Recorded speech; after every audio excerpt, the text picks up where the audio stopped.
And we're back with another Lakerholics Spotlight. It's Gerald Glassford coming right back at you here from Pop Culture Cosmos, Game Source, Inside Sports Fantasy Football, and of course, Lakers Fast Break. We truly appreciate you giving us a chance here and watching all of our great shows.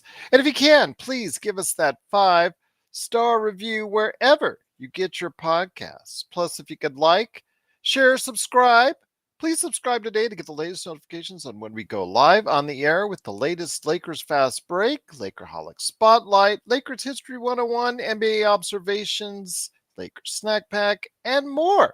Plus, our world famous post game shows during the course of the season. Looking forward to another great season with the Lakers, so I'm really looking forward to that. But also, as well, you can go ahead and check out everyone on the crew and what they do in their normal hours. Like, for instance, Joe Soro, who is in Detroit right now for a wedding. So he will not be back until early next week. He's thinking Tuesday at the earliest. So go ahead and check him out at Lakerholics.com because I'm sorry, at LakersBall.com. Lakerholics.com is going to be for the other guys, but LakersBall.com is Ox1947. Go ahead and check him out today. You know, he's still at the wedding. He's going to get bored. He's going to be at the reception. He's going to get bored even more so, even after a couple drinks. And you know, he's going to say something at LakersBall.com. Also, as well, he owns a company called Simblades. Go ahead and give him a shout out at Simblades with a Y.com. Our good friends out there as well. Of course, Stone Hansen, who is on vacation himself. Go ahead and check out his work at UpsideSwings.com. And of course, John McCallion, who has lost 50 pounds. Congratulations to him. And I'm so happy to go ahead and announce that he's got a little bit more to go, but you can go ahead and track his progress. Some great conversations today at John McCallion channel on YouTube. And again, please subscribe today for us on YouTube or wherever you get this podcast so you can get the latest notifications on when we go live on the air with the latest Lakers Fast Break. Good morning, everyone, and happy weekend to you. It's great to have you here as we are trying to get into the thick of things. I said we would go ahead and have a Lakerholics Spotlight. It looks like the guys at Lakerholics.com, one is still trying to connect in, and that's Jamie. He's having some technical issues, so I apologize for that. Laker Tom is, I guess, not going to be joining us. I know a lot of people are kind of bummed about that because we want to hear about what's going on at Lakerholics.com because there's been much speculation on about what's going on at Lakerholics.com. I know that Jamie Sweet has much to say, so I'm hoping that he can come back on and talk about it today. Looking forward to see if I can talk to him or maybe even Sean Grice, because I put out the word to Sean and everybody out there about stopping by for Lakerholics Spotlight. But do give Lakerholics.com a chance if you can. Please go ahead and check it out. You'll see the latest articles right there for Laker Tom. And you'll also see the 5 things articles from the guy reappearing on the show. Indeed, it is Jamie Sweet from Lakerholics.com. Jamie, great to have you here, my friend, on Lakerholics Spotlight. I know you're having a little bit of connectivity issues, but I'm hoping you can get everything worked out. How you been, my friend? Your week has been a little bit all over the place, according to the drama at Lakerholics.com.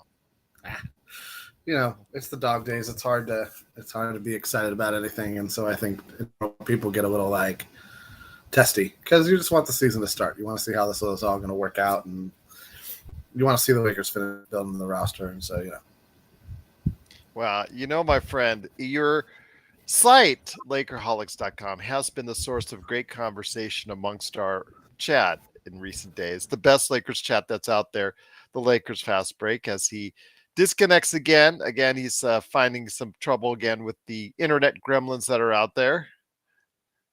You're having a little bit of a tough battle out there, my friend, with the internet gremlins. Yeah, I think it's that my laptop has 0 battery and is trying to charge and do all this at the same time.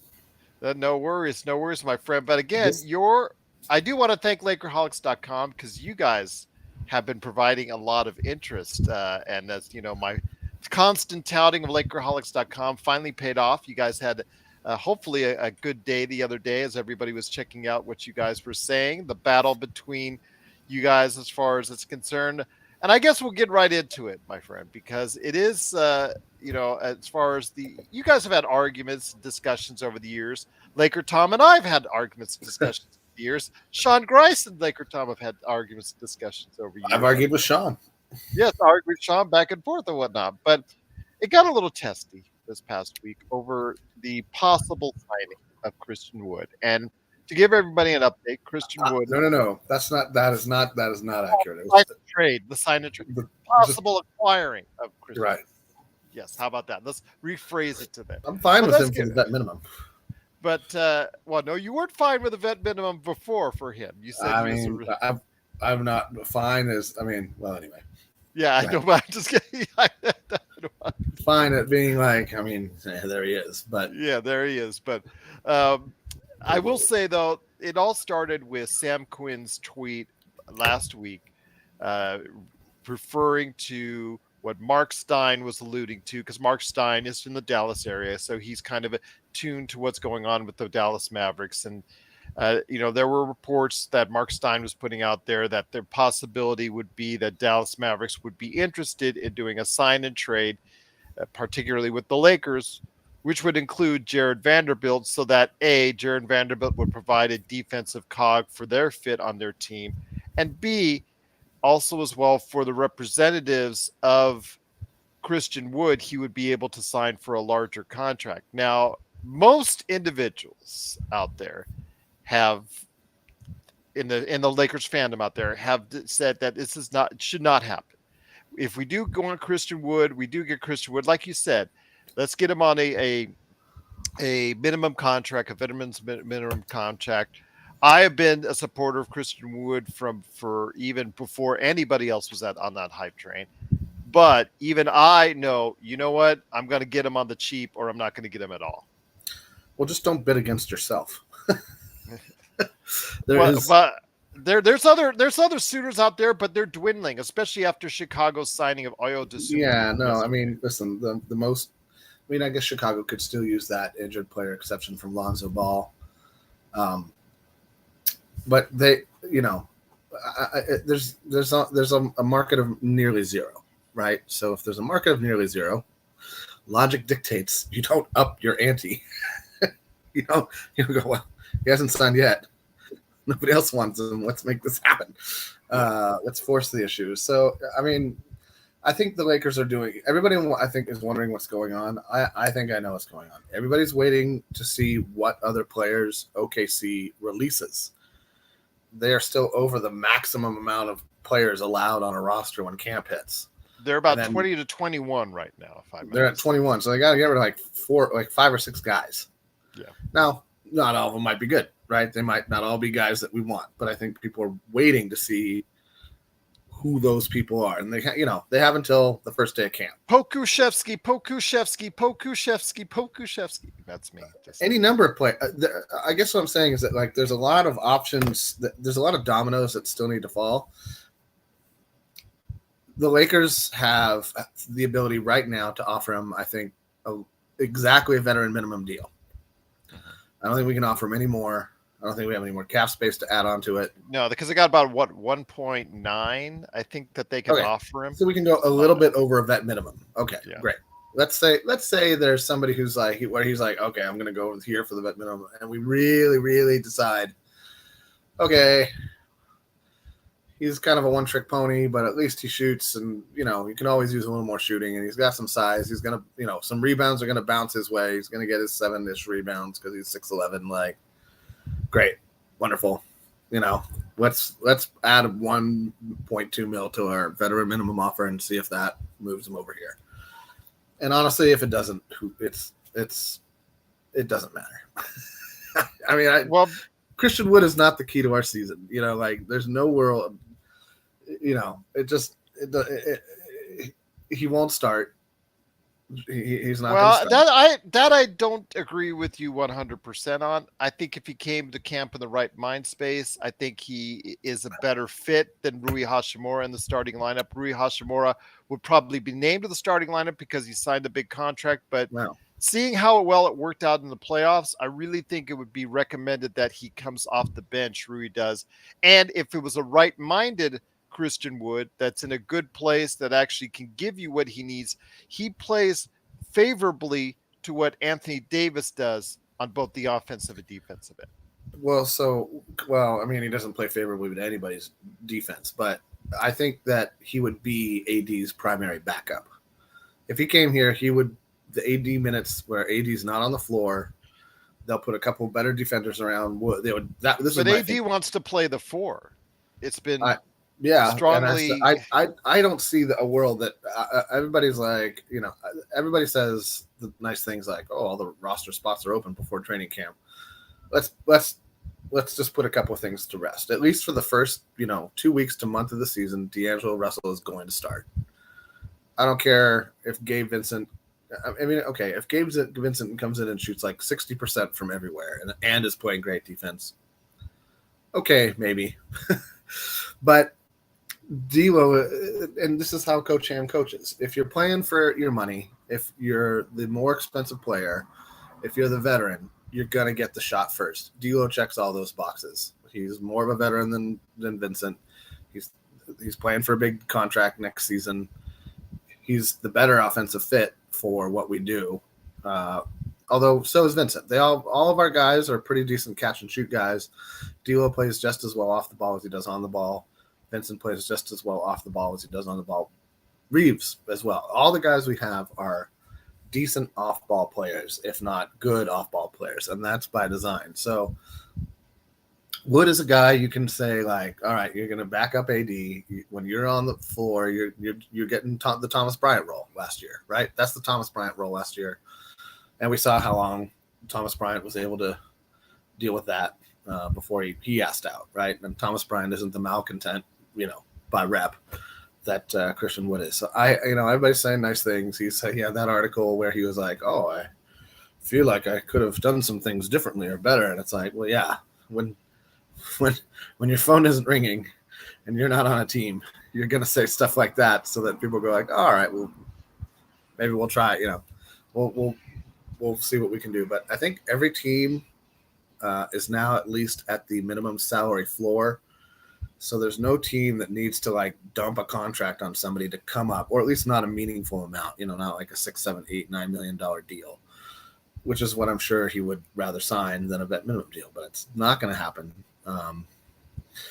And for that spot, I mean, listen, we got Hayes, we got Prince, we got Hachimura.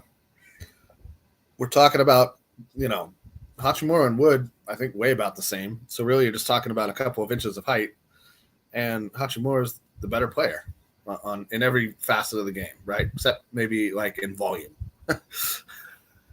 maybe Christian Wood likes to shoot more than Hachimura looks to shoot. So there's that. But I just don't, I see this. When you say that, though, we are actually just going off what the playoffs are for Rui, because leading into the trade, I'm assuming 4 years that's a step he took forward. Okay, because I'm hoping that's the case. Because again, his career has been inconsistent, and actually, I would have argued, at the trade deadline, if you'd have told me which was the better player, I would have argued for Christian Wood leading in the trade deadline. We have seen a dramatic transformation in Rui's game in the playoffs, and I'm hoping that will sustain itself. Obviously, not 48% 3-point shooting. I think that's just wishful thinking there. But if he could even get to 38, I think that's a definitely and substantially, markedly improved player than what you've seen before from Rui Hachimura in the regular season. Well, I think that we paid for what we paid him what we saw in the playoffs, right? And so this is what I mean. For the first month of the season, I think playoff guys, everybody who helped us last season, is going to get the shot. Vando might not start. He might be, first best defender off the bench. But I also see a world where Vando does start. And then AD starts at the 5, LeBron at the 3-4, Vando at the 3-4, D'Lo and Reeves, and then you have a bench of Hayes, Hachimura, and Prince, and Vincent, right? And Christie's going to get some minutes in there too, hopefully. That's your second unit right there, and it wouldn't surprise me to see Hayes start.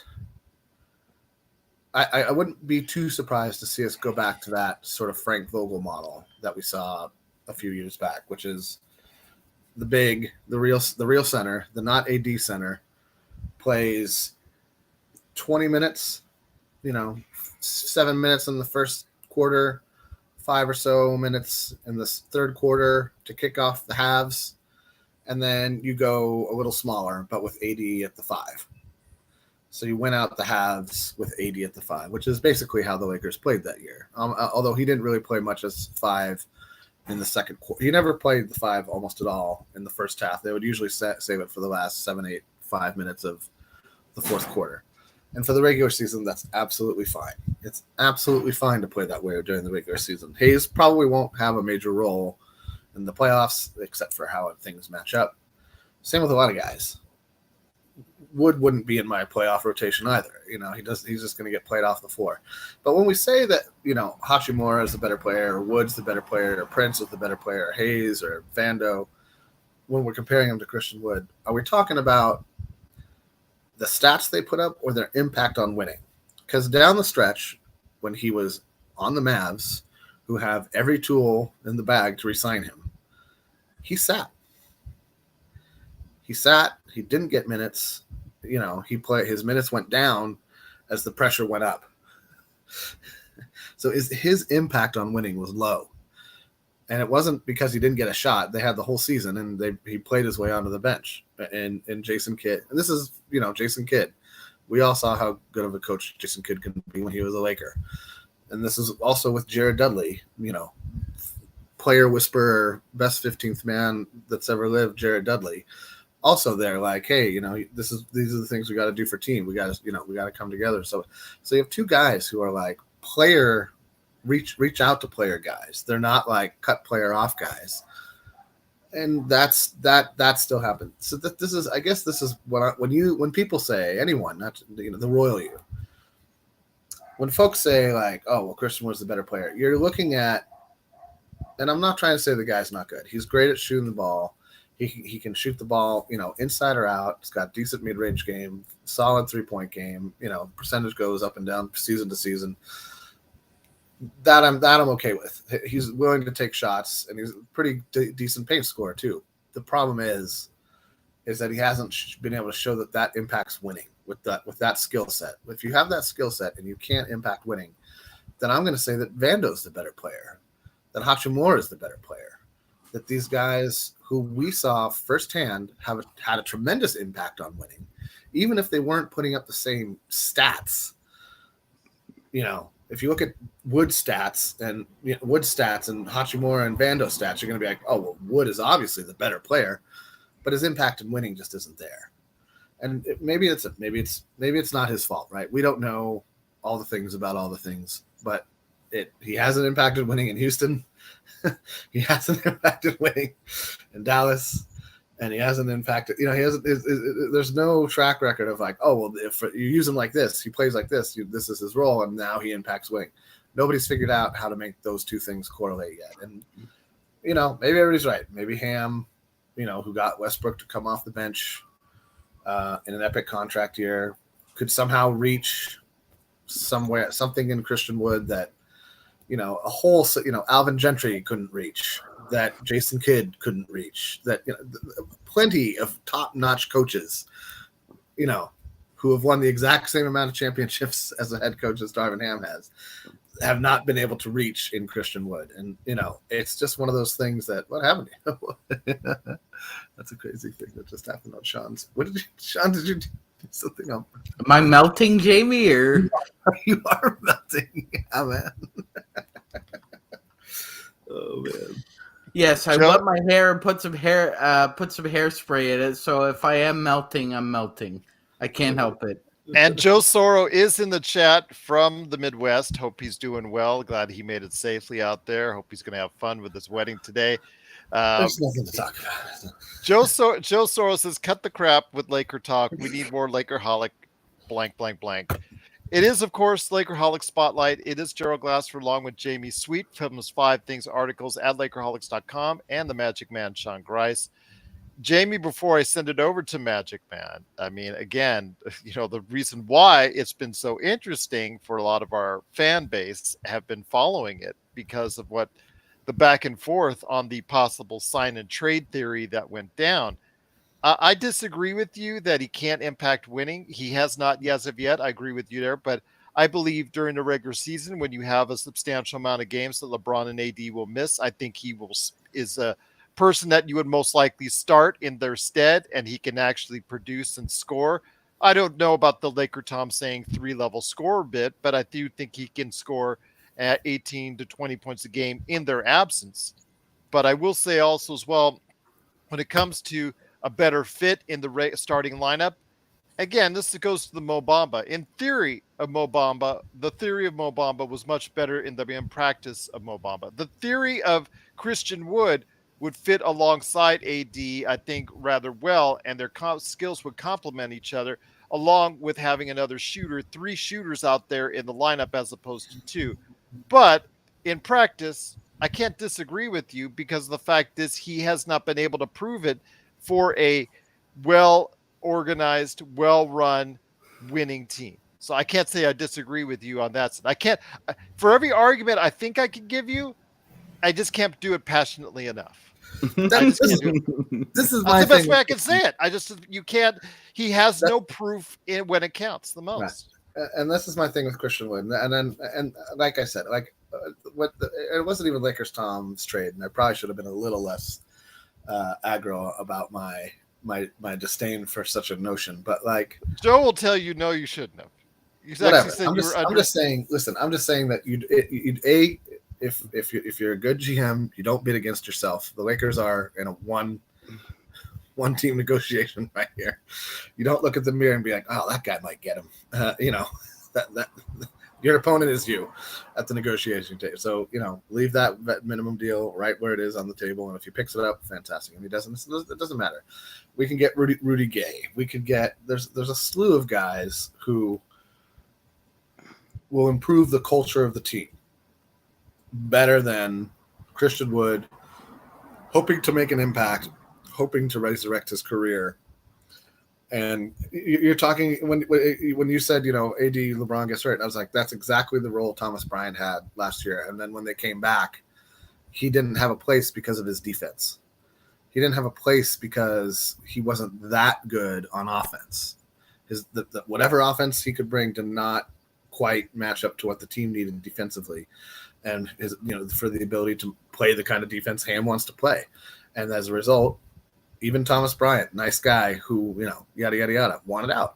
He went to another team that he didn't play on, right? So we're talking – I just don't understand the idea that we have to overextend ourselves in any fashion whatsoever to get this done, because that's an overpay. If you trade Vando for Wood, you're just making Dallas better.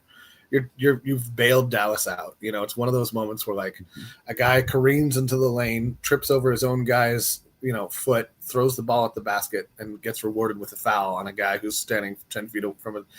One of those bailout calls that you see happen every once in a while, where you're like, what? Why did he get free throws? We just don't need to do it. Don't bid against yourself. Don't be silly. No trade, no second round draft pick. I don't care if we get a second round draft pick back. It's just not worth it. We're not going to have a problem re-signing Vando next season. It's this whole thing. People try to like, oh, he's going to be a free agent next season. Yeah, but we'll have his. Yeah. So let's look at the through the brief history of defenders he can check. John Morant, Steph Curry, right, Julius Randle, Brandon Ingram, Devin Booker. You're talking about guards anywhere from 6'3" to forwards 6'9", 6'10", who can drive to the basket, who all have dribble drive games, and he could stay in front of these guys and chase them around the perimeter. Christian Wood can't do any of those things. He needs to get around screens better, because that's he does, but I just think he needs to just get a little bit stronger, Gerald. That's it. But yes, you're right. But you know what, Gerald? When Eddie Jones first came in the league, he had that issue too, and he found a way to work on that and became one of the best at the game. So I just don't think you trade. It's like Wimpy, right?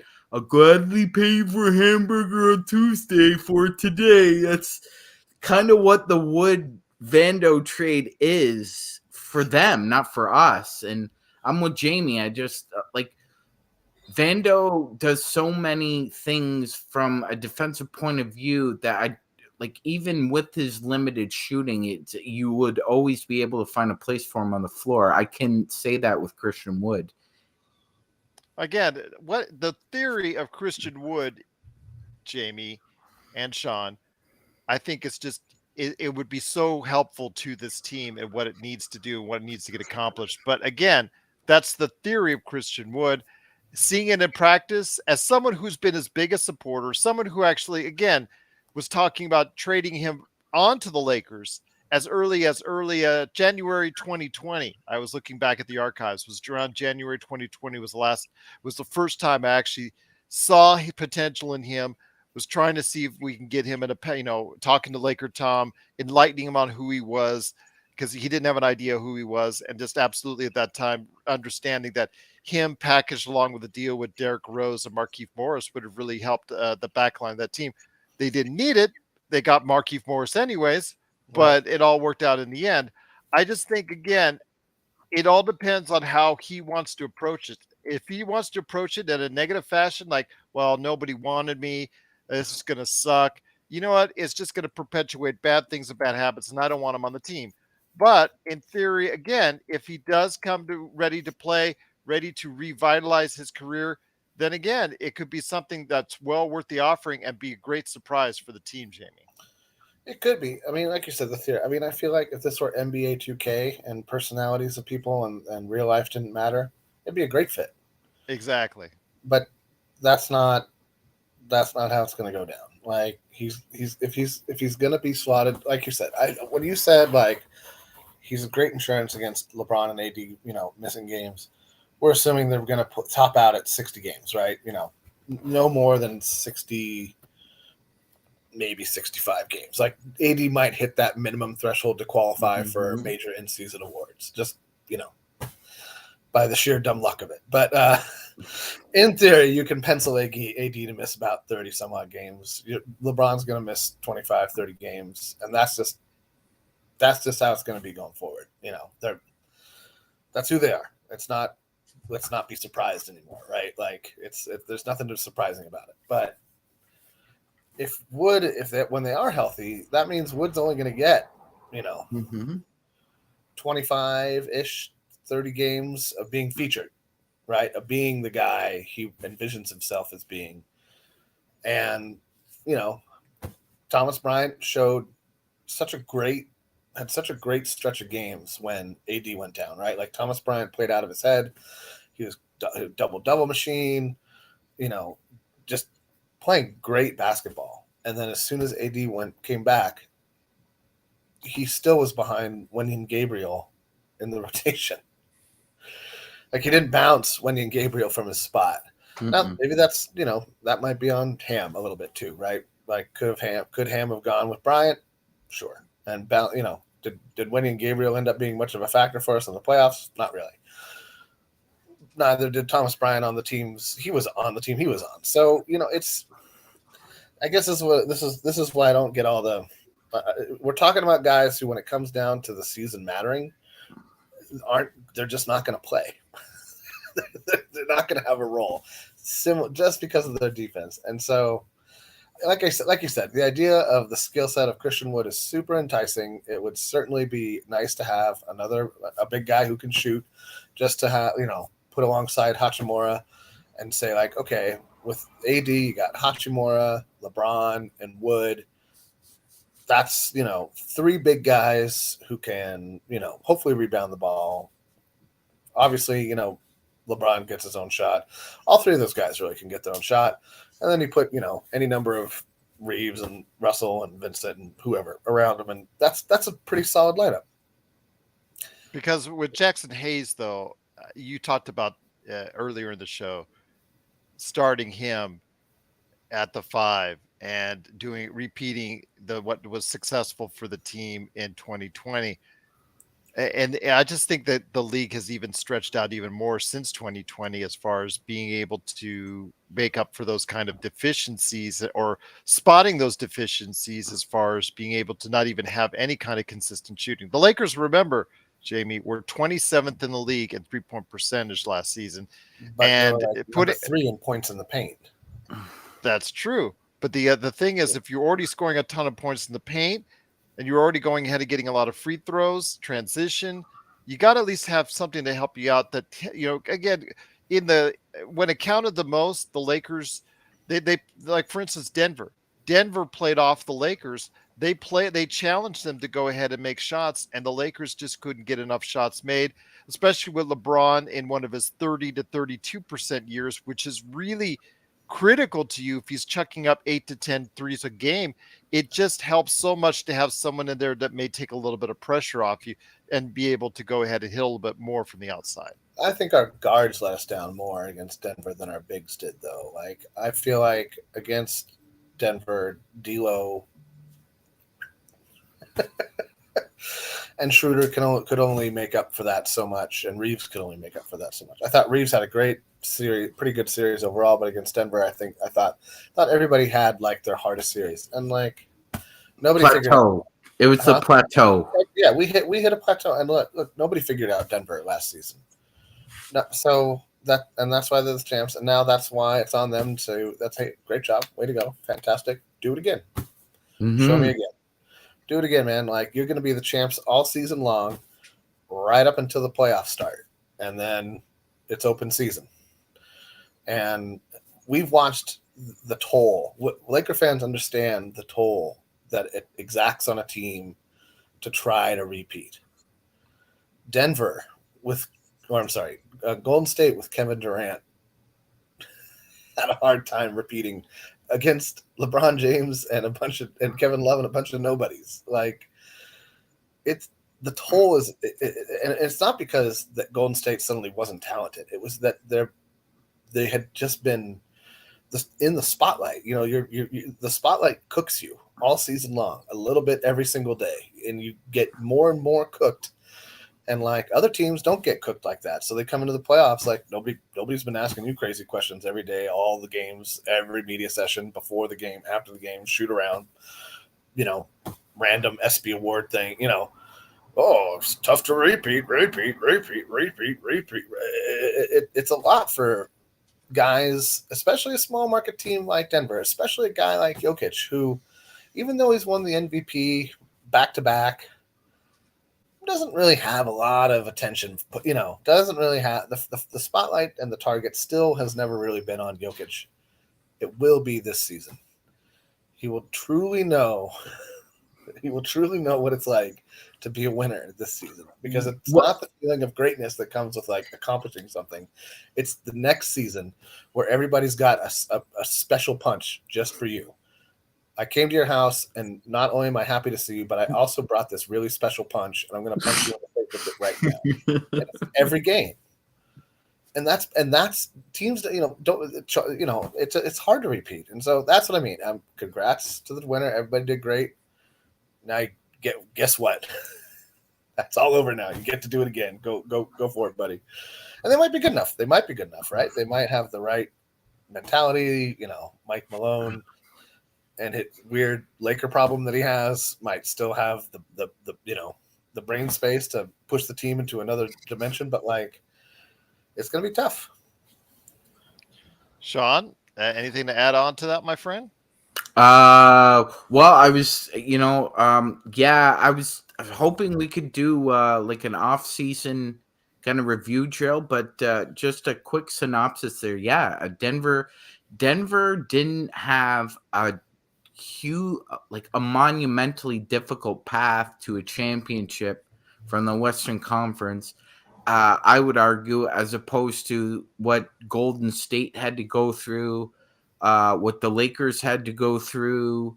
I'd argue it wasn't easier, but it was a path less arduous than other champions. And the fact of the matter is that they've lost two key guys to that formula. Their best bench player is gone, Bruce Brown. Their second best bench player, and a guy who, like Jamie said, impact on winning, right? So when you look at a box score and you see Christian Wood has 17, 7, and 7, but the Dallas Mavericks lost by 12, or the Rockets lost by 14. Well, you could look at a box score with Jeff Green on the Denver Nuggets, and the Denver Nuggets win 107-98. Jeff Green has 5 points, 3 rebounds, 2 blocks. But Gerald, he played 27 minutes, guarded either your opposing team's best big man or second best big man, and was a key contributor. So I would say that's kind of I think that's what Jamie is saying when he says don't necessarily look at the box score. It's about what you're doing. It like John Wooden used to say, don't mistake activity for productivity. Once again, it is the Lakers Fast Break. It is Lakerholics Spotlight right here for Lakers Weekend. Thanks so much for joining us. It is Jamie Sweet, the man behind 5 Things, and also the madman from Toronto. He did get out of Toronto traffic to stop on by for Lakerholics Spotlight. This Lakers Weekend. It is the MagicMan, Sean Grice. Jamie, before I love how you won't let the Toronto traffic. Well, people love it. They'd say it in the comments, so I gotta keep it going. Jamie, the biggest movie star in the world, complained about this traffic. Well, he's not the biggest movie star in the movie right now. It's called Tom Cruise. No, Margot Robbie is actually the biggest movie star on the planet right now because Barbenheimer is killing it right now. Oh, yes. I'm actually going to see. I've got 2 young ladies that want to see Barbie later today, and I got to take them to it. I know Oppenheimer is doing great. I want to check that out. I do still want to see Mission Impossible, but yes, Tom Cruise did complain about Toronto traffic indeed. So hold on, wait. Can there really? I know. Shout out to SAG-AFTRA writer actors on strike and the writer strike, and let's pay artists what they're worth. And I think agreed. Absolutely not too much to ask. But once it's done, can somebody really make a Barbenheimer movie where Barbie and Oppenheimer work together to defeat the Nazis? But with like Barbie builds a nuclear bomb. Oh, please. Okay. And then even though the Trinity test is probably the best part of that movie, when we went to go see it, every time you saw Oppenheimer. Yeah, last night. Oh, it was after we went off the air. Oh, okay. Thumbs up or thumbs down? Did you enjoy it? It's getting some of the best reviews of this century, so that's why I'm asking. Every time Florence Pugh had a sex scene with some guy, just screamed out, "Yeah, yeah!" Like every time. It was Cillian Murphy, who is finally getting a starring role in a AAA production. So I'm really happy for him. It is Oppenheimer. Yeah. Oh my gosh. Indeed. Every time it was like on cue. I'm like, we were asking, did he see it before? It's like every single time he knew. Well, and there's a lot of it, by the way. There's a lot of it. Yeah, well, it's 3 hours long. There's probably a lot of everything in that movie. Yeah. But I can't wait to see it. I had to go to the bathroom about an hour and a half in, and that was an hour and a half too long to wait, Gerald. Well, for what you're paying for, my friend, you better get good 2.5, 3 hours out of it. That's for sure. But it is Lakerholics Spotlight. But before you go, Jamie, and give everybody a plug, and just, make sure give everybody that's curious the fact that Lakerholics will stay up. Although that's again, listen. Yes, go ahead. Sorry. What are your thoughts, though, on the early numbers for the Lakers being picked right around 4th in the Western Conference? I think that's about right. I think that if this team plays only as well as they played in the run-up to the playoffs. I'm not talking about Hachimura hitting that next gear. I'm not talking about Reeves taking his game and adding 2 or 3 bips to every stat category, and just the improvement of Vincent, I think, over Schroeder. And it'll all come down to health, really. If LeBron and AD play more than 60, 65 games, I think that could even get as high as 3rd, maybe, depending on a lot of other factors. But I think 4th is about right. I would like to see us have a little home court advantage in at least the first round, and I would like to see us skip the play-in entirely and get that extra couple of days of rest. for the vets. And if the Lakers can do that, I think that something that kind of it's easy to like bury it in the day-to-day of the NBA is how important in the playoffs home court advantage actually is. Especially if Denver is the best team in the league and everybody has to play in Denver to win the title. But that's the only real home court advantage because of the altitude. Maybe you could say Salt Lake is like a miniature version of that.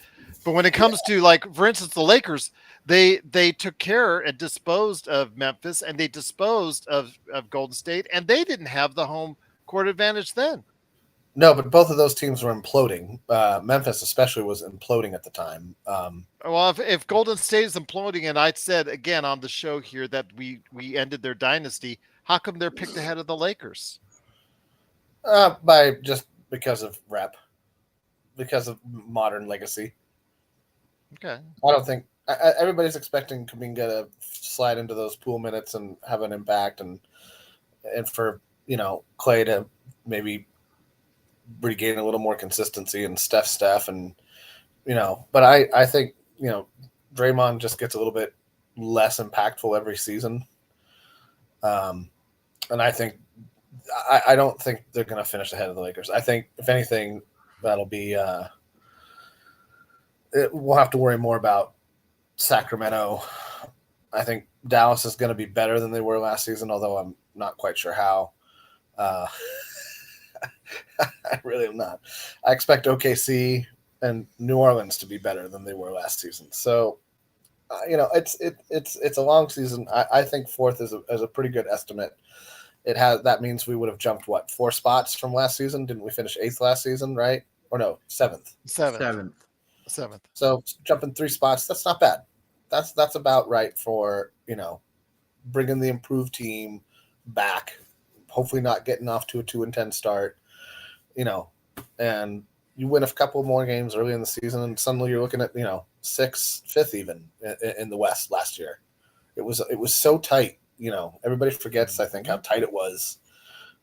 3 through 9 spots, 3 through 9 were all up for grabs until the last week and a half. And so that's where that 2-10 start really came into play. Was like, well, that's a lot to make up, especially at the end of the season.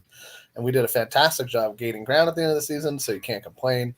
But you just have to think that if we had started even just 4 and 6, we would have had a shot at the 5 or 6 spot.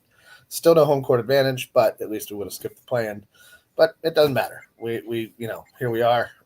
I like our shots, and I think 4th is probably about right, based on how much I expect everybody to play and yada yada yada. Yeah, and should be noted that Denver did have a true home court advantage, as Jamie spoke about. They only lost 1 game at home in the playoffs, and that was in the finals against the Heat in Game 2. The only loss they had at home, which was the game that Vincent and what's his name both went off, right? Yeah, Max Strus. Strus and Vincent just suddenly couldn't miss from 3, and so that's what it took, and that was 1 game. Anyway, I got to go to swim lessons. Come by Lakerholics.com. You can definitely come and see me and Tom go back and forth. So the site isn't shutting down, just to confirm. I mean, it's there now. So okay, I'm assuming there. Right. I mean, this is what I mean about the dog days. The dog days are real in the NBA. Everybody gets, there's so much hype. There's so much from the NBA finals to the first 96 hours of free agency, it's like this unstoppable train. And then once you hit that hour 100 of free agency and the dust is kind of settled, and there's guys like Christian Wood and I can't even think who's still a free agent out there that might be Dwayne Dedman, Rudy Gay, right? Rudy Gay, and whatever DJ 6 players, whatever 6 players OKC has to release. Which I'm telling you, that's what everybody's waiting for. Everybody's waiting to see which guys OKC cuts from the roster to come down to the minimum. Come down to the maximum.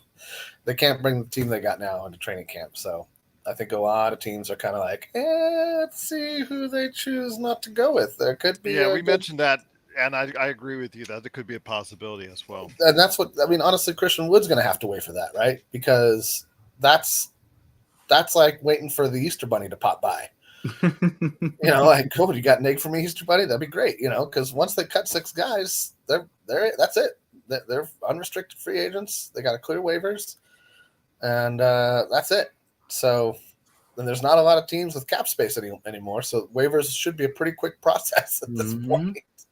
So that's just what everybody's waiting for. And so in a way, I feel like OKC and their very pedantic and they have a methodological. Thank you. They have a very methodical way of doing business. They're holding everything up. 6 guys with potential is worth waiting a couple of weeks for, and not having Christian Wood around in the gym, or Dwayne Dedman, or Rudy Gay, or Tristan Thompson, even still, or whoever, or Dwight Howard, with his agent being like, "Hey, buddy, anybody want to sign Dwight? Anybody? Yeah, I'm glad to be a Laker again. You're not a Laker. You're not a Laker, Dwight. You delete that tweet. I would love to. He should have just said yes. He shouldn't have thought about it. Yes, thank you. Yes. Oh, just give me 5 minutes. Yeah, all right. We'll give you 5 minutes. Well, once again, it is Lakerholics.com. Jamie Sweet has some great things to say on his 5 Things articles. Plus, he and Tom always go back at each other. No, not always. Not always. Just really, it's a lot. Sure, but like there are times when we agree. It's kind of, but sure, but maybe always go at each other. And then Sean's, it's a lot. I like the impartial there. Yes, the outside observer. Yeah, exactly. I mean, I guess from the outside, but listen, it's. Now that I'm on the outside, I can actually say it objectively. 85% of our disagreement comes from his infatuation with the stretch 5 and my complete disregard of the stretch 5. Like, I find them to be absolutely unnecessary. If you have one and they also do all the good center things that a center should do, fantastic. That's so wonderful for you and your team. That's great. But we do not need to manufacture one out of thin air. We don't need to advocate that Jackson Hayes shoots 400 threes this season. Stop the madness. Just stop the madness. Let the center do the center things and put 4 of the good guys around him and let it roll. Anyway, have a great weekend, everybody. I'll see you guys later. You got it, my friend. Once again, it's Jamie Sweet. Go ahead and check him out today at Lakerholics.com. Great to have him aboard. Hopefully he can go ahead and man the ship next week with Laker Tom. Maybe Laker Tom will make an appearance next week, but who knows indeed. But it is the madman from Toronto. He did get out of Toronto traffic to stop on by to talk about the offseason, because that's what you wanted to talk about. Is that correct, Magic Man, Sean Grice? Yes, sir. But I mean, if you got somewhere to be, we could do it later. No, Barbenheimer's later in the day for me. I got to go take care of a few things later today, but I devoted time for this audience because you guys need your Lakers weekend fix. We don't know if we're going to be on the air tomorrow, be quite honest. We might take a day off. We haven't taken one in weeks. So we might want to do that because Joe is not around to go ahead and, he doesn't, I know he gets the itch to do it, but Magic Man, if he gets the itch to do it, he can go ahead and pop on. He knows the deal. He knows what to do. So absolutely. If you can get Laker Nick on here more often, obviously that would be greatly appreciated, but I'll try and get him right now, Gerald, because he did promise me in an email that he was available around this time. So Slava Medvedenko and Travis Knight are being talked about as possibilities on being brought back. We saw Slava earlier. He looks like he's in good shape. He might be able to actually give us a good 5 minutes out there. There you go. Absolutely. He can hit the mid-range. He can hit the mid-range for us. Yes, he can. But I will ask you, though, my friend, you wanted to talk about the offseason, some different things. I heard some good conversations on the Low Post. The podcast this week, as far as either the content or the quality, have both been subpar because we're now in a soft period.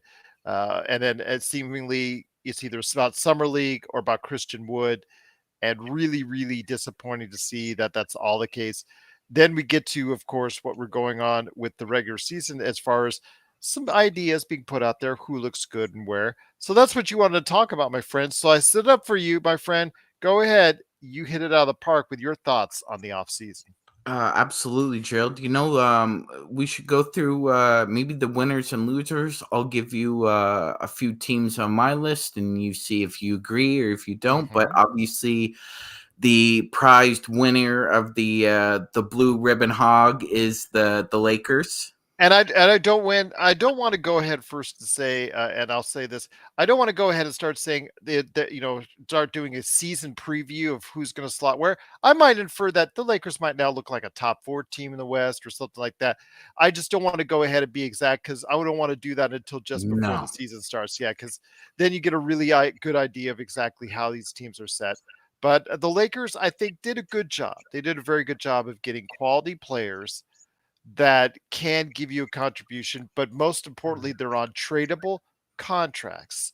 So if these guys that look like they could be good rotation players don't turn out to be as good as you can say as you think they are, then you could go ahead and move them easily later on this year or before the trade deadline. I do think a couple like Jackson Hayes and Cam Reddish are kind of on the fence for me. And we're going to go next week into detail on all of these major additions for the Lakers. We're going to give each one their own time in the sun as far as that's concerned. But I think the Lakers around at B plus A minus. I think when I look at it, I said as far as an A, but I think I'm going to go B plus A minus because they didn't get anybody that's going to pop. I think for you, unless Gabe Vincent does another fantastic playoff run. But for what we got, I think was really solid and really makes the Lakers a deep team. But it doesn't make it a team that's going to jump over Phoenix and Denver. I'm not sure. Long Duck Dong, as I will say this, Bismack Biyombo is a no, a definite no. And 37% free throw shooting, and he gives you less than what Jackson Hayes can give you at this point in time. So he really does nothing for you. If Jackson Hayes is also providing some shot blocking and some rebounding coming off the bench, Bismack Biyombo, unfortunately, and I apologize, Long, but it does nothing for you, especially when he shoots 37%. If Phoenix did want to bring him back, unfortunately, that tells you right there that he's probably no longer a good fit on an NBA roster. Yeah, Gerald, unfortunately, like big body and and he started out bad in free throws, got up to 65%. I mentioned this. I looked it up last night. Went up to 65% in Orlando, and then all the way down to 37% last year. Yeah, absolutely. And even in spite of that bad skill, Gerald, he managed to somehow get a big payday from the Charlotte Hornets and the Orlando Magic. And you're right, he upticked a little bit in Orlando, but that was it. That's an anomaly, so to speak, in his career, because he's literally, like Gerald said, like a 37% free throw shooter. Can't really have that guy on the floor, especially given the fact that somebody like DeAndre Jordan was a sub 40% free throw shooter for a time with the Clippers, but he was a lob threat. He was an agile shot blocker. Bismack Biyombo's in his mid-30s. He's not that player anymore. I think the Lakers would be better suited just to give those minutes over to Jackson Hayes. Yeah, they serve the same purpose. It's just he's a shorter guy, stronger, but he's just he's a shot blocker and a rebounder. But unfortunately, when he goes on the offensive end, he's absolutely useless unless he's dunking the ball. But even when he tries to dunk the ball, everybody knows around the league he's such a lousy free throw shooter. They're just going to foul him each and every time, and that's almost like a wasted possession. Yeah, it is. It is, especially in today's game where possessions are as valuable as carrying water through the Sahara Desert, especially in the playoffs. So, just wasting possessions, which is what it would be. You're right, Gerald. It's not a good option. I will, though, go back into what you were talking about with the Lakers. Lakers offseason, again, solid role players, solid rotation players. if Jackson Hayes or Cam Reddish can come through, and believe me, Cam Reddish, I was saying no. But back when he was on the Knicks, everybody's saying, "Oh, let's get him on the Lakers. Let's get him on the Lakers." We had that whole crowd asking, "Okay, you got him now. You got him. You get what you wanted, and you got what you wanted, and you better hope it pays off. Or you know what? I am going to have lots of fun at other people's expense." I'm hoping I'm wrong. Cam Reddish, but because he can play obviously as an athletic wing, an up tempo offense. This is suited for him. Can get to the free throw line. Terrible as far as a 3-point shooter, and if he doesn't shore that part of his game up, he's probably going to be out of the league in 2-3 years. But if he does get to the point where he's decent and it starts off with the Lakers, he could resurrect his career just like we hope for Christian Wood. Yeah, he could. He very well could, Gerald. If that's the case, he picked him and his reps picked the best spot, because obviously they could have signed just about anywhere, but obviously looking at the way the Lakers can develop players who either are 2 or 3 tools, and it seems like Phil Handy and the development staff can add a tool or two into a player, Gerald. So hopefully it portends to something well. I think it's mutually beneficial for both sides. But again, as Gerald has said, it's more of a theoretical potential with Reddish and Hayes right now, rather than their actual potential, which they've both had really, really up and down careers up until this point. They're both former lottery picks. Reddish has had a little bit more problems gaining some traction than Hayes. Hopefully both of them, find some ways to contribute, Gerald. But I will say this, as far as the offseason is concerned, the Austin Reeves contract is really good, Gerald, but let's remember, it's really more of a 3-year contract rather than 4. Yes. He is not going to pick up he's that player not option. going to exercise his player option that 4th year. Considering he's got another level to his game that we think, Gerald, but that deal is a very good deal regardless of whether it's 3 or 4, because it gives Rob time to maneuver the actual scenario where you got to pay Austin Reeves just a little bit more money. All those contracts the Lakers signed players to this offseason are very tradable, even Rui to an extent, even though it is, I think, as of now, a little bit of an overpay. I'm going to be honest with you. We're basing everything off of his performance in the playoffs, and I still don't think he should start. I think he will start in its current format just because of the $17 million. I think his best position is coming off the bench. But again, the Lakers do have options. We talked about, remember when they didn't have wings on this team? Well, now they have lots of wings on this team. They've got lots of versatility. The only thing is they just need one more big man and be able to go ahead, and they'll have that kind of versatility. And they've got 2 players deep as far as players that can come in and make contributions at seemingly every spot on the floor, which is basically what you want throughout the season. Yes. Complementary depth, complementary pieces around LeBron AD especially. And look, I realize some people, again, maybe it's a flavor of the month, maybe it's just not your cup of tea, but the Lakers added shooters and or non-dominant ball handlers that games fit around LeBron AD. Taurean Prince, Gabe Vincent, brought back Rui. Austin Reeves is in the picture again. And we need to remember something else, Gerald. During the playoff run, we know that LeBron came back sooner than probably what's medically suggested for an injury like that to play at that high of a level. And he ran the fewest pick and rolls in the playoffs that he ever has. And who did he defer a lot of those pick and roll actions to, Gerald? You go forward, my friend. Yeah, Austin Reeves. Yep. He was very differential, Gerald. I think that again surprised a lot of people. but it shouldn't come as a surprise because we saw throughout the year, Gerald, how Austin Reeves had a particular skill set that was getting better and better the more he did it, which is he can absorb contact into the paint and finish through that contact. I actually think, if he's got that another level in him, Gerald, we're talking about a guy who could potentially be top 10 in the NBA in free throw shooting this year.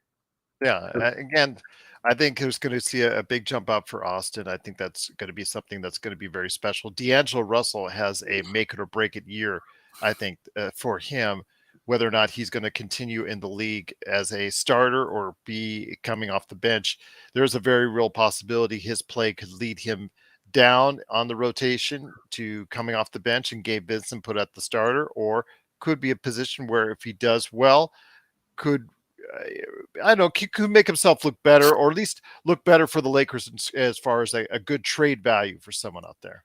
Yeah, absolutely, absolutely. It's kind of a, like you said, make or break for him.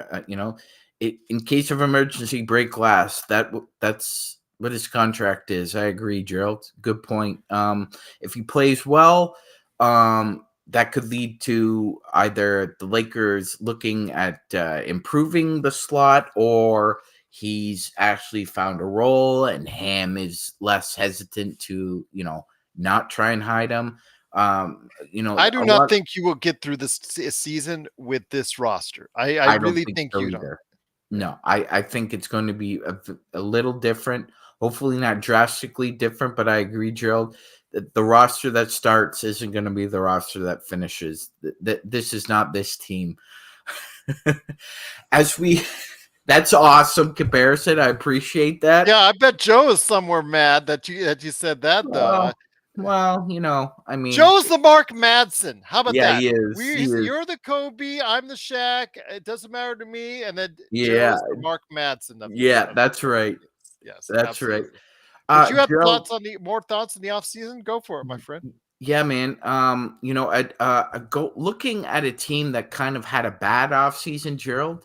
The Golden State Warriors. Lost. Also, well, here's what I'll say.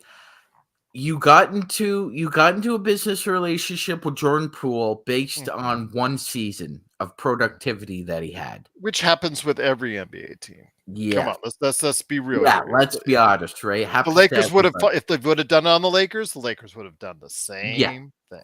Yeah. However, Poole's trust in the organization didn't meet their trust in his, because his past 2 years have been very disappointing, Gerald. Very disappointing, especially this last year. Very, very high expectations for him, especially being on a team with two Hall of Fame shooters, obviously the greatest shooter in the history of the game. Everything pointed in the direction that this kid can blossom, and it didn't materialize, Gerald. And I think the bigger issue for them is that they didn't get enough for him. Washington absorbed his contract, but I don't think they got enough assets commensurate to what they paid him ultimately. Now, you ended up getting Chris Paul, but Chris Paul's 38 years old, Gerald. He's just as injury prone as your starting point guard. And I think losing that amount of size, especially, and the big one, Gerald, was losing Dante DiVincenzo off the bench. He blossomed this year. Well, now they're fully in on Kuminga. Yeah, they have to be, right? Yes, but they still have no size. Dario Saric isn't going to cut it. They just don't have any size or rim protection on that team, which, again, is something that they've been trying to deal with. Wiseman, they let go. They gave up on him, which I thought was a mistake. I think he's going to be an adequate. Didn't say he's going to be a good. I said he's going to be an adequate center in the league. I think that they should not have given up on him so soon. But, that's obviously something that they were tired of. So it didn't work out for them there. Again, I'm down on them as well. I don't think they had the greatest of off seasons as well. I think that they have some issues. You're going to have to convince me that that Chris Paul is going to be happy coming off the bench for 82 games this year, because I don't believe it. I'll see it when I believe it. Yeah. And I think he's going to be miserable, and he's going to let the entire team know. And I think he's going to be either traded away before the end of the season, or it's going to implode. And I just don't think the Warriors are getting too old and don't have enough height to go ahead and have that same kind of success. I really think that at this point in time, what I'm seeing is them leaning down, leaning away from where they're happy. I'm not in love with the fact that what Vegas put them ahead of the Lakers. I just don't see the kind of depth on that team. I just don't see the kind of I see fragility on that team. I see age, and I see a lack of height. I think that's all going to work against them in the end. I think so as well, Gerald. There's there are a couple teams who have, like, if they have one or two injury problems, it'll be a trickle down effect to their depth, and would affect them greatly. And you're right, Golden State is one of those teams. If one of their key players goes down for a month or longer, they're going to have very, very difficult time aggregating that production. Not to mention, it creates a trickle down with their bench. And as Gerald has said, they are very slim, especially if you lose somebody on the wing. They are very vulnerable. And I'm with Gerald. I mean, here's Golden State. They could probably win maybe 50 games in the regular season. But again, as Gerald has said, if they don't address the size issue, they have the same problem in the 24 playoffs as they had in the 23 playoffs. It's just, you're too small. Teams will find a way to hammer away at that in a 7-game series. Now, the Kings had an advantage on the front court, but it took Golden State by the hair of their chinny chin, Gerald, for a game 7 to finally put them away. But I think they're going to take a little slide back this year. On the opposite end, Gerald, I think the team that had the best offseason overall in the NBA was the Indiana Pacers. I disagree with you on that, Okay. but go ahead. All right. Yeah, no, that's all right.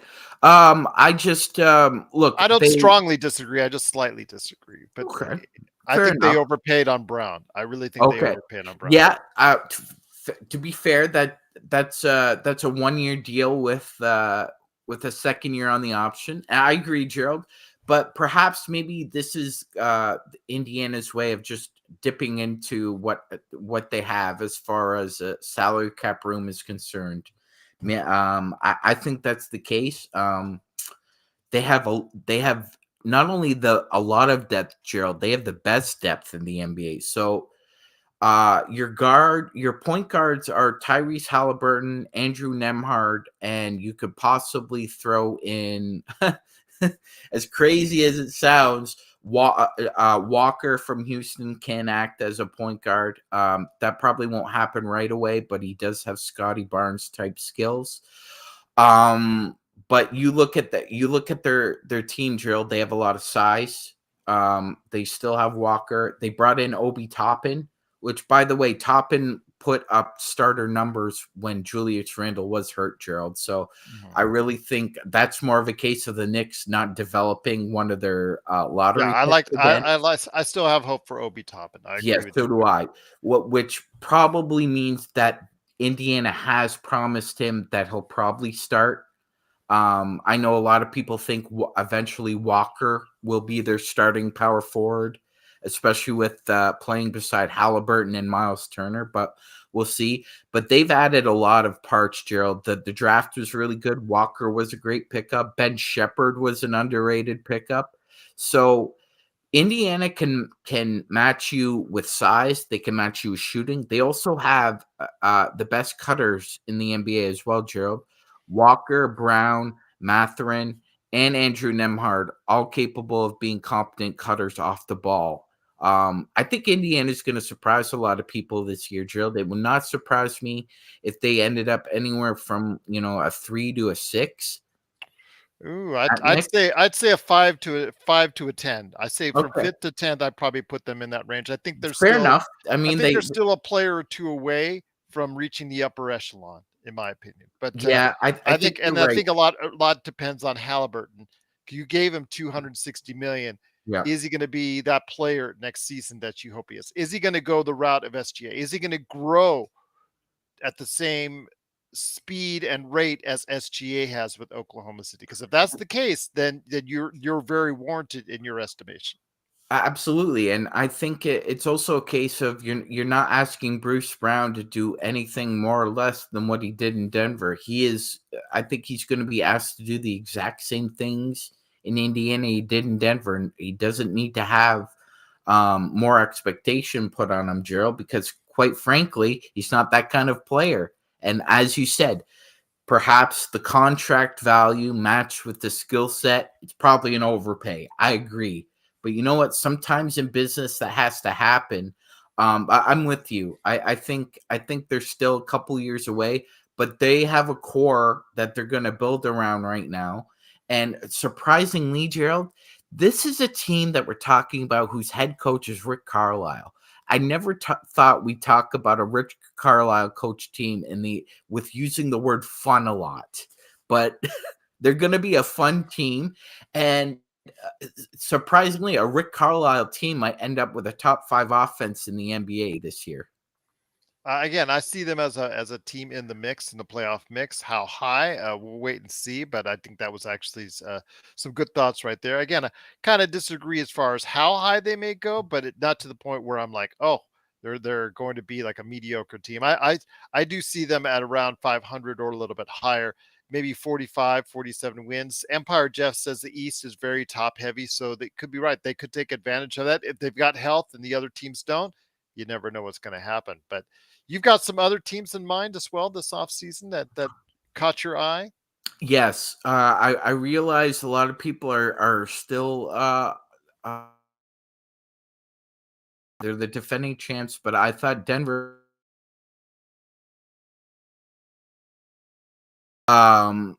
week free agency, and I thought they had I loved the Julian Strother pickup. Shout out to Gerald's Nevada. Mhm. But I think Gerald, they're really hoping for in-house growth rather than from the outside looking in. They only played 8 men in the playoffs specifically, and they've lost their 2 most important bench players. Right, Mhm. Green and Brown are gone. They can't find replacements for those. So they're hoping there's a lot of in-house growth. Gerald, if Denver, and we know that there have been some injury past with both Joker and Michael Porter Jr. They can't afford any injuries, Gerald. They're another really thin team as far as depth is concerned. If they're snake bitten by injuries, it's gonna be a tough road for them to call themselves defending champs. You're talking about a lot is riding on Reggie Jackson, a second-year player, and some rookies to go ahead and get you on by. And we'll see if that's going to be the case. You're right on that. Plus, they'll be looking to see what they can do in the buyout market or see what they can do to try to solidify what they can as far as as far as the back end of their roster. But that front end is definitely one of the best starting fives in the NBA Yeah. again. And they obviously proved that to be the case, winning the championship. So I don't want to underestimate them too much, but I agree with you. It could, if they get any injuries in that starting five, it could be a little bit of trouble for the Denver Nuggets so far in the season. Absolutely. Before we head out, Gerald, there's just I think one more team we need to comment about. And look, another rival for us, the Phoenix Suns. It's likely that the Lakers and the Suns will be jockeying for a top 4 home court advantage in the West. Just looking at on paper, and again, as Gerald said, there's time weeks in advance to go over previews, but on paper, they're a better team. They're a better team. Yes, they had to acquire a lot of minimum guys because there's their top 4, which I think Ayton is the lowest paid on the list, Gerald, around 32 million. And then Eric Gordon makes like 3, and then everybody else is basically on a minimum. So they've got about 8 roster spots that they're hoping can just fill a void better than last year, because while they did get some production, Gerald, out of the front court, even though it was thin, they lost Jock Landale, who signed for an obscene amount of money in Houston. They weren't. They decided, like Gerald said earlier, not to bring back Bismack Biyombo. So the back end of their bench is a lot deeper than it was. But will that mean the same thing, Gerald? Would they find themselves in the exact same scenario maybe in next year's playoff?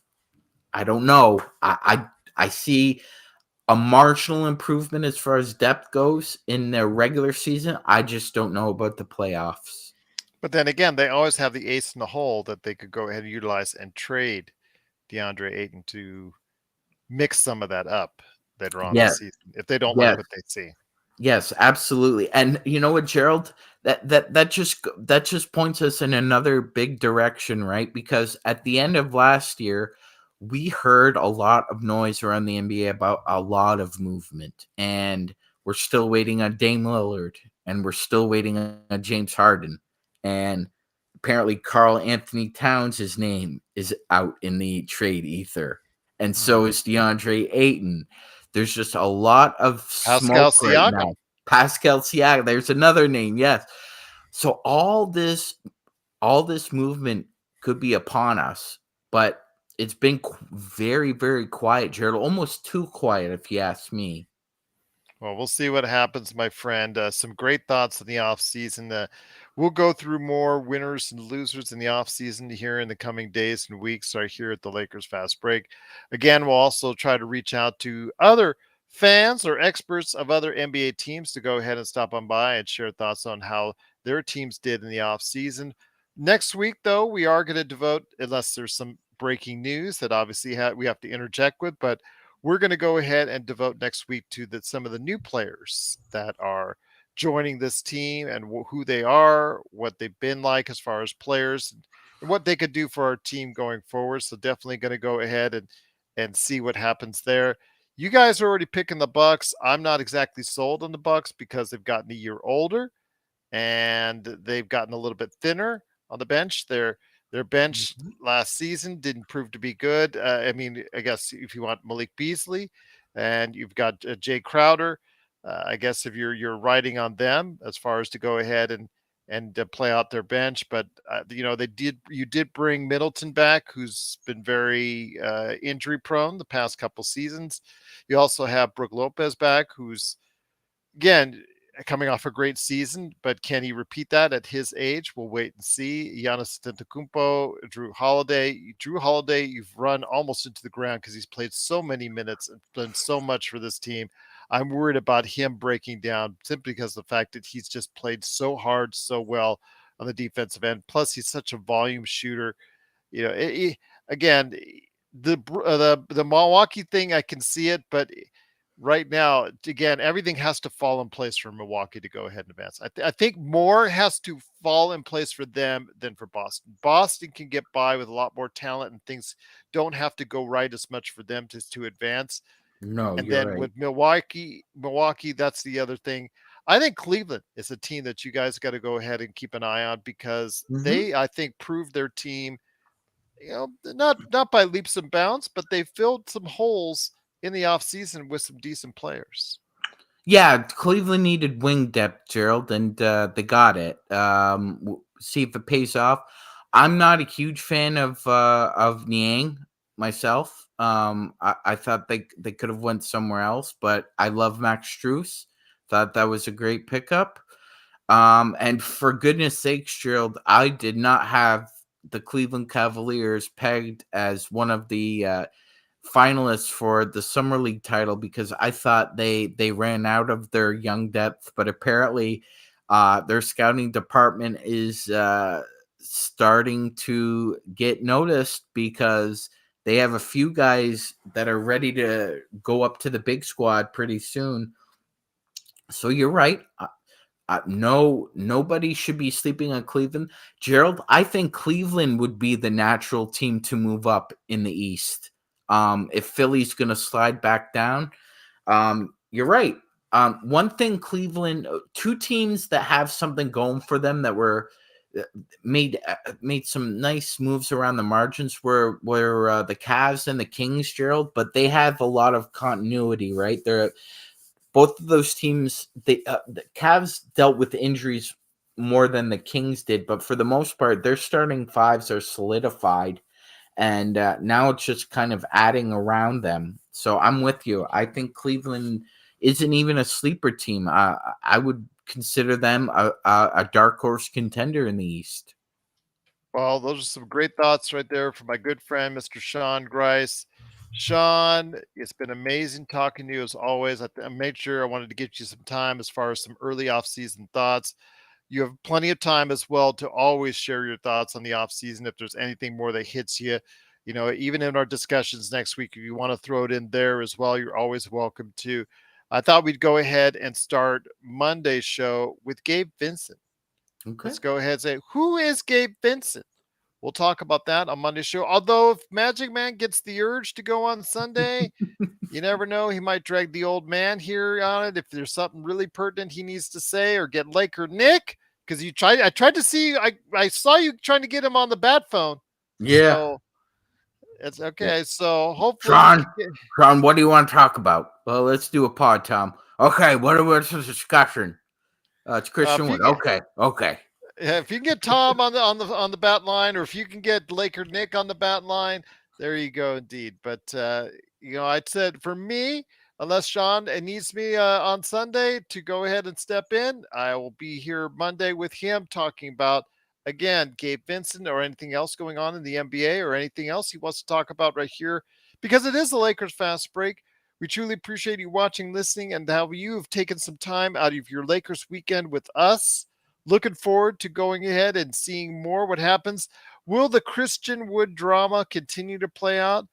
I hope it plays out on Lakerholics.com. Go ahead and check out what the guys, Jamie Sweet and Laker Tom, have to say to each other at Lakerholics.com, which is part of the reason why we're doing it today. But yes, for MagicMan, Sean Grice, it's me, Gerald Glassford. Again, we truly appreciate you watching and listening. If you have not yet subscribed, please, we're almost to 1,000. We're almost there. We're just a little over 75 away from becoming a 1,000, the big mark, the benchmark that everybody on YouTube talks about as far as being a 1K subscriber.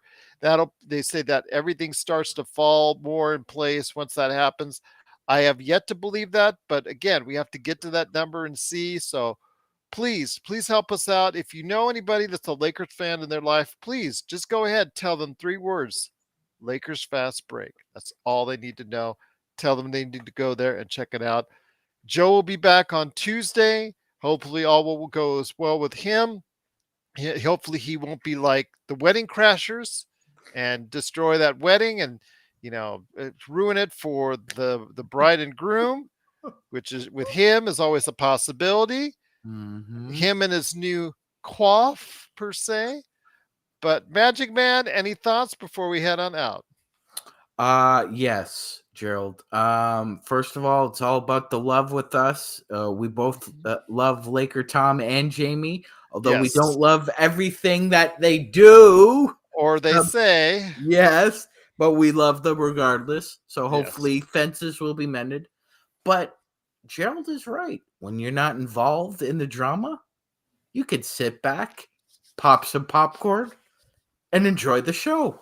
Absolutely, because it's so. I'm gonna be honest with everybody. This is behind the scenes stuff. When all that stuff happens, as far as the Lakers Fast Break drama, it always happens, and then I see it, and I get so stressed out. It stresses me out, and I have to deal with this. And I'm like, oh my gosh, man, is it worth it? Is it worth it?